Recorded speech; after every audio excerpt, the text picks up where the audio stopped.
আমার তো লাগছে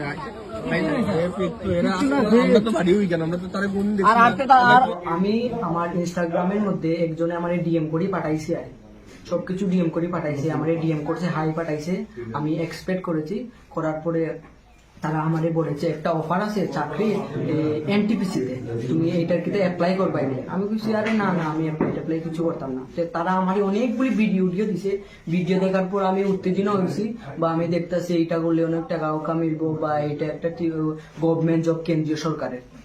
তো কইছি আমি তারারে পরে আবার রিপ্লাই দিছে, এই ভিডিওগুলি অনেকটি ভিডিও দেখে আমি তারারে রিপ্লাই দিছে, হ্যাঁ আমি এইটা করবো, আমি ফর্মটা কই থেকে ফিল আপ করবো। তো কইছে আচ্ছা তুমি একটু দাঁড়াও, আমি তোমার লিঙ্ক দিতেছি, এই লিঙ্কের মধ্যে তুমি জয়েনিং হয়ে তুমি ফর্মটা। তুমি কতদিন ধরে এই রেলের সাথে কাজ করতেছো? কালকে এটা তারা সবকিছু ড্রেস কিনেও নিয়ে দিছে। সেটা কি তোমার বাড়িতে এনে দিয়ে গেছে না তুমি নিজে বানাইছো? না না, তারা সবকিছু আমারই দিছে। সেই ড্রেসগুলো কোথায় পাইছো তুমি? হ্যাঁ কই পাইছো? তারা নিয়ে দিছে স্যার।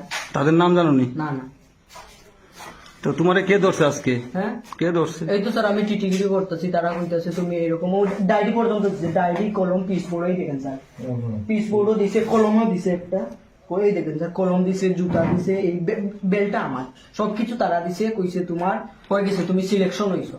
তারপরে তো আমি জিও করছি, তারপরে আরেকটা আইডেন্টি কার্ডও দিছে, কইছে কেউ যদি এরকম তোমার কই তুমি টিটি নি, তো তুমি আইডেন্টি কার্ডটা দেখাই জাস্ট তুমি জিও করবা।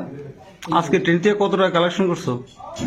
এই তো স্যার তারা কইতাছে একজনের কাছ থেকে 150 নিবেন, আর বেশি লং জার্নি হইলে 200-250 নিবেন। আজকে কেমন টাকা কালেকশন হয়েছে তোমার? হ্যাঁ টাকা কেমন কালেকশন হয়েছে? এই তো স্যার 300-এর মতো। তোমার নামটা? 320 টাকা। তোমার নামটা? বুঝছি না। বাড়ি? অ্যাড্রেস নি স্যার? অ্যাড্রেস? দেওয়া। কৈলাসহর। স্যার